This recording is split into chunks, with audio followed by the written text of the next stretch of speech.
Hello student, welcome to Meena Pani online classes. How are you? I hope you are all well. तो बच्चों, third chapter तक हम लोग कर चुके थे। आज हम फोर्थ चैप्टर स्टार्ट करते हैं। फोर्थ चैप्टर में क्या दिया हुआ है? Exponent and radicals. तो चलिए बेटा देख लेते हैं एक्सपोनेंट एंड रेडिकल्स क्या होता है। एक्सपोनेंट मतलब होता है पावर में जो लिखी जाती हैं, और एक रेडिकल्स मतलब रूट में जो लिखा जाता है। तो चलिए बेटा, एक्सपोनेंट एंड रेडिकल्स की कुछ प्रॉपर्टी होती हैं, उन्हें समझ लेते हैं। तो चलिए बेटा देख लेते हैं।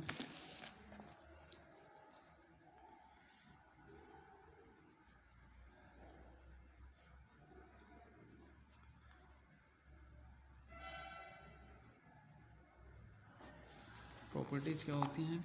सबसे पहले तो हम ये जान लेते हैं,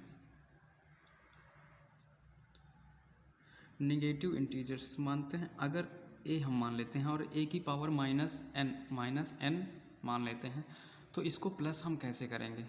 इसे हम जैसे ही अपान में करेंगे तो ये प्लस में आ जाएगा।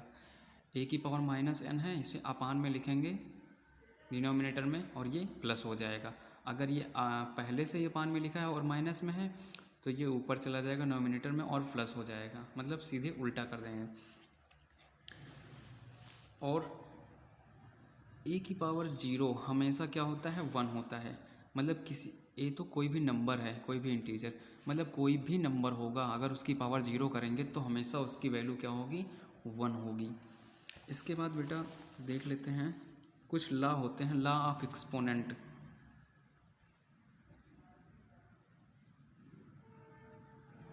आप लोगों ने पढ़ा होगा, एक बार रिवीजन कर लेते हैं जल्दी से। तो जैसे ए की पावर यम इंटू ए की पावर यन होता है, मतलब बेस वही होता है और पावर अलग होती हैं। तो क्या होता है ये घातें जुड़ जाएंगी, मतलब जो पावर्स होंगी ये प्लस हो जाएंगी। ए एम प्लस एन घातें जुड़ जाएंगी। और अगर यही डिवाइड में होता है, ए की पावर यम डिवाइड में हो गया ए की पावर यम, मतलब बेस एक ही रहेगा, पावर अलग, और डिवाइड में है, तो घातें हमेशा माइनस हो जाएंगी, एम माइनस एन हो जाएगा। बड़ी वाली घात से छोटी वाली घात माइनस हो जाएगी। और अगर ए की पावर एम है, ये ब्रैकेट में लिखा हुआ है, और ऊपर से एक और घात लगी है, पावर ऊपर से एक और लगी, तो ये दोनों क्या होंगे? मल्टीप्लाई हो जाएंगे। यानी ए की पावर यम इंटू एन, ये मल्टीप्लाई हो जाएंगी दोनों घातें। और अगर ए बी ये दो नंबर्स हैं, इनकी पावर्स एन है, इनकी पावर्स कोई भी है, तो ये अलग अलग भी वही पावर्स हो सकती हैं। मतलब ए की पावर भी एन इंटू बी की पावर एन, इनको ऐसे लिख सकते हैं। और एक प्रॉपर्टी होती है, जैसे ए अपान बी की पावर एन है, तो इनको हम सेपरेट कर सकते हैं, ए की पावर एन बी की पावर एन। तो ये कुछ प्रॉपर्टी हमने जान लिया। चलिए उसके बाद बेटा, ये सारी प्रॉपर्टी किस पे फॉलो होंगी? क्योंकि M plus N M minus N कर रहे हैं, तो हमेशा ये property M greater than N होगी, क्योंकि एम ग्रेटर देन एन होगा तभी, मतलब बड़ी वाली घात से छोटी वाली घात माइनस होगी। चलिए बेटा, इसके बाद सीधे हम एक्सरसाइज पर आते हैं। एक्सरसाइज 4.1। तो इसमें क्या दिया गया है? पहला क्वेश्चन देखते हैं, right the base and the exponent in each of the following. सबसे पहले आप लोग यही जान लीजिए कि बेस क्या होता है, एक्सपोनेंट का होता है। तो हमने बताया आपको, इसमें वही चीज़ पूछ रहा है कि बेस क्या है और एक्सपोनेंट क्या है। तो जैसे पहला क्वेश्चन है 7 की पावर 9, तो इसमें बेस हो गया 7 और एक्सपोनेंट हो गया 9। तो समझ गए होंगे आप लोग। तो बेटा आप लोग समझ गए होंगे, बेस जो नीचे मतलब नंबर लिखा होता है वो बेस 7 हो गया, और जो पावर लगी होती है उसे हम एक्सपोनेंट कहते हैं। तो यही सब हमें बताना है। जैसे अगला हो गया, तो इसमें बेस हो गया √3, पावर हो गई 4। तो चलिए अगला क्वेश्चन देखते हैं, right the each of following in exponential form. तो एक्सपोनेंशियल फॉर्म मतलब पावर की फॉर्म में लिखना है। तो पहला देखते हैं क्वेश्चन, 3 इंटू 3 इंटू 3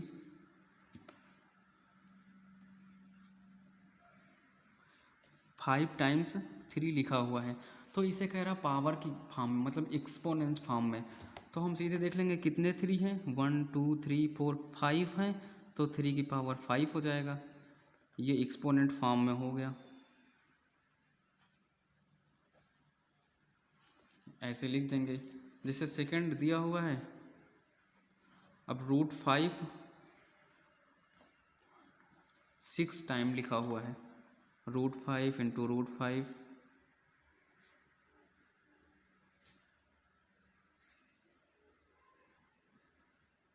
6 टाइम लिखा हुआ है, तो ये क्या हो जाएगा, √5 की पावर 6। बस ऐसे करना है।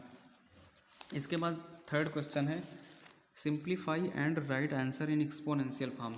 सिंप्लीफाई करना है इन्हें और एक्सपोनेंट फॉर्म में ही सॉल्व करना है, एक्सपोनेंट फॉर्म में लिखना है। तो बेटा चलिए एक क्वेश्चन कर लेते हैं इसमें। जैसे दिया है 6 की पावर 3, 6 की पावर 5, 6 की पावर 2, तो इसे सॉल्व क्या करना है, मल्टीप्लाई में है, बेस एक है और पावर्स अलग अलग हैं, तो मैंने क्या कहा था, पावर प्लस हो जाएंगी। तो 6 की पावर जितनी भी पावर है ये प्लस हो जाएंगी क्योंकि बेस एक ही है। 3 + 5 + 2 ये कितना हो गया, 10। 5 to 7 3 7, तो 6 की पावर 10 हो गया। ये हमने एक्सपोनेंट फॉर्म में लिख दिया, यही आंसर हो गया। तो इसी तरह आप लोग अगले क्वेश्चन करिएगा। इसके बाद आगे चलते हैं फोर्थ क्वेश्चन में, express 7 to 9 as a power of 3। मतलब बेस हम एज ए पावर ऑफ 3 की पावर में हमें लिखना है। मतलब हम बेस 3 मानेंगे और ये 7 to 9 729 3 की कितनी पावर होंगी ये हमें देखना है। तो सब इसमें क्या करेंगे, 7 to 9 को हम फैक्टराइज कर देंगे और फैक्टराइज करने पर कितने 3 उसमें आते हैं वो हमें मिल जाएगा और 3 की पावर हम वही लगा देंगे। तो आप लोग करिएगा ये। उसके बाद फिफ्थ क्वेश्चन में, each of the following as product of prime factors only. इनको भी फैक्टराइज करना है और उसके बाद प्राइम फैक्टर मतलब जो प्राइम नंबर होती हैं उनकी पावर में हमें लिख देना है। 6 में सिंप्लीफाई करना है। 7 कंपेयर द एक्सप्रेशन, इनमें कंपेयर करना है। तो बेटा कंपेयर आप लोग कर लेंगे, जैसे जो वैल्यू छोटी होगी, जो वैल्यू बड़ी होगी, जो वैल्यू बड़ी होगी वो उधर हम ग्रेटर देन लगा देंगे। कंपेयर ऐसे करेंगे कि कौन सी वैल्यू बड़ी है। 8th में सिंप्लीफाई करना है। चलिए इसमें का एक सिंप्लीफाई हम आपको। 9th में है solve the following exponential equation. 9th question में इक्वेशन फॉर्म में दिया हुआ है। चलिए 8th का एक क्वेश्चन देख लेते हैं। क्या दिया है, -2 की पावर -2, फिर एक बड़ा ब्रैकेट, इसकी पावर -3। ये 3 पावर में लिखा हुआ। तो चलिए सबसे पहले छोटे से सॉल्व करते हैं। अब -2 की पावर -2 है। तो बेटा मैंने क्या बताया था, पावर्स में पावर होती हैं तो वो क्या होती हैं, मल्टीप्लाई हो जाती हैं।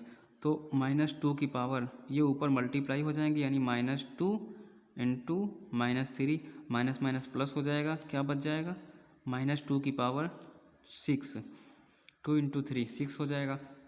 अब 2 की पावर 6 से क्या होता है, 64। अब 64 होता है लेकिन ये प्लस में आएगा, क्योंकि अगर माइनस में भी अगर संख्या है, पावर उसकी इवन में है 2 4 6, तो हमेशा नंबर प्लस में ही आता है। तो ये आ जाएगा 64। बाकी क्वेश्चन आप लोग करिएगा। 9th में सॉल्व करिएगा। 1/81 है, इसको हम देखेंगे कि 3 के कितने पावर में है। 3 की पावर में लिख लेंगे, उसके बाद बेस इक्वल टू है और पावर को हम इक्वल टू कर देंगे। मतलब इस 3 की पावर जो भी आएगी इधर, उसे हम 4x के बराबर कर देंगे, वहाँ से हमें x की वैल्यू मिल जाएगी। तो चलिए बेटा इसके बाद एक्सरसाइज 4.2 देख लेते हैं। 4.2 में है express the following in exponential form. इसे भी एक्सपोनेंशियल फॉर्म में लिखना है। तो एक्सपोनेंशियल फॉर्म तो आसान है, आप लोगों को बताते हैं इसमें का। तो पहला क्वेश्चन क्या है, एक्सपोनेंशियल फॉर्म में लिखना है। ये हो गया 27। अब इसे एक्सपोनेंट मतलब पावर के फॉर्म में लिखना है। तो बेटा अगर हम कोई भी संख्या का रूट लगाते हैं, जैसे ये रूट लगाते हैं, तो इस रूट का क्या मतलब होता है? इस रूट का मतलब होता है a की पावर 1/2, a की पावर 1/2। यहीं पे जैसे क्यूब रूट होता है तो इसका मतलब होता है a की पावर 1/3। अब यहाँ पे रूट लगा हुआ है और 27, तो 27 की पावर 1/2 हो जाएगा। यही पावर में लिखना था, हमने लिख दिया एक्सपोनेंट में।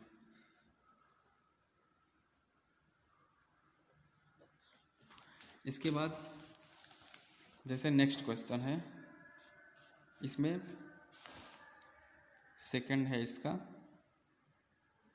156। अब इसमें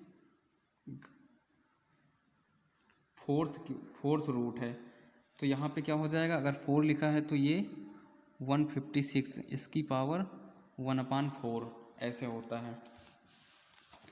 चलिए इसके बाद सेकंड देखते हैं, एक्सप्रेस एज रेडिकल्स। इसे रेडिकल्स में एक्सप्रेस करना है। तो 7 की पावर जैसे हमने अभी जो बताया, इसका जस्ट उल्टा रेडिकल्स, मतलब कि करड़ी में लिखना है। 7 की पावर 1/5 है, 7 की पावर 1/5। अगर यही ऐसे होता, यहाँ पे 5 होता, तो इसे हम 1/5 लिखते हैं। भाई ये 4 है तो इसे हम 1/4 लिखते हैं ना। अब यहाँ पे 1/5 है तो इसे हम 7 लिखेंगे और यहाँ पे 5 लगा देंगे। ये हो गया रेडिकल फॉर्म। तो समझ गए बेटा। इसके बाद फाइंड द वैल्यू ऑफ, इसमें वैल्यू फाइंड करनी है। अब 100 की पावर -3/2, चलिए देख लेते हैं। ये 100 की पावर -3/2, तो इसे प्लस कर लेते हैं। क्या हो जाएगा? प्लस में 1 हो जाएगा 100 की पावर 2/3 हो जाएगा। ये 2/3 हो जाएगा। अब 3 को पहले हम अंदर कर लेंगे,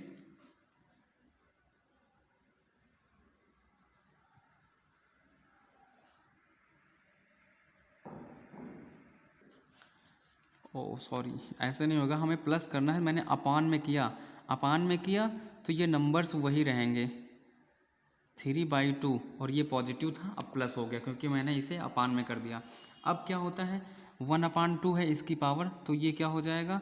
अंडर रूट लग जाएगा और अंडर रूट 100 हो जाएगा और इसकी पावर 3। तब 100 का अंडर रूट क्यूब मतलब स्क्वायर रूट क्या होता है? 10। 100 का स्क्वायर रूट 10 होता है। अब 10 का ये पावर बाहर लगी है तो क्यूब हो जाएगा। 10 का क्यूब क्या होता है? अब ये 1/, में है क्योंकि ये 1/, में मैंने लिया था। तो अब 10 का क्यूब क्या होता है? 1000। ये हो जाएगा आंसर आपका 1000, 1/1000। इसके बाद नेक्स्ट सिंप्लीफाई करना है। मैंने क्या बताया था? बेस वही रहेंगे तो पावर्स इनटू में है, पावर्स प्लस हो जाएंगी। सिर्फ पावर प्लस कर देना है और उसे सॉल्व कर लेना है।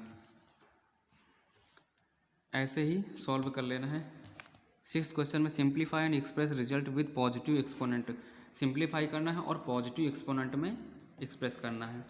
इसके बाद बेटा 4.3 एक्सरसाइज देख लेते हैं।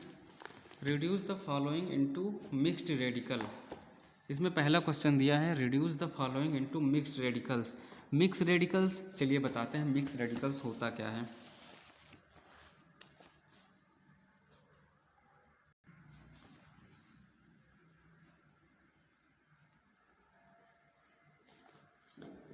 पहला क्वेश्चन का पहला हम लेते हैं, क्या लिखा हुआ है? √45। अब इसे मिक्स्ड रेडिकल्स में लिखना है।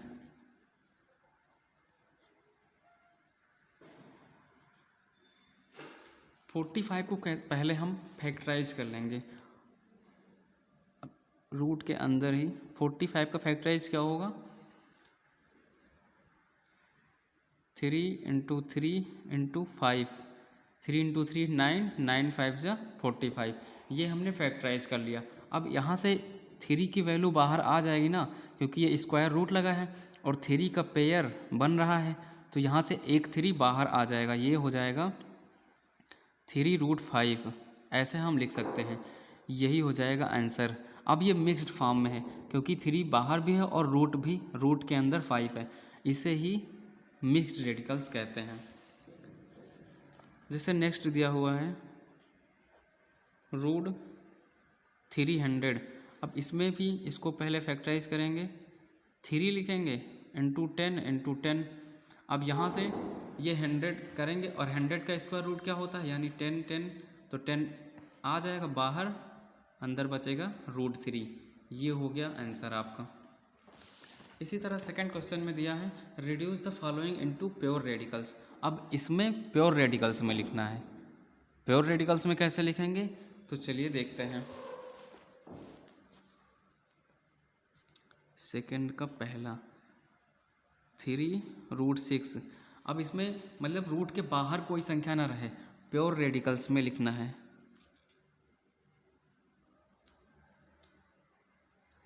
मतलब अब 3 को हम अंदर करेंगे, अगर 3 को हम रूट के अंदर ले जाते हैं तो इसका 2 टाइम्स जाएगा, क्योंकि 3 बाहर है, जैसे यहाँ पे पेयर था तब हम बाहर निकाले थे, लेकिन अब अगर ये बाहर है अंदर जाएगा तो इसका स्क्वायर हो जाएगा।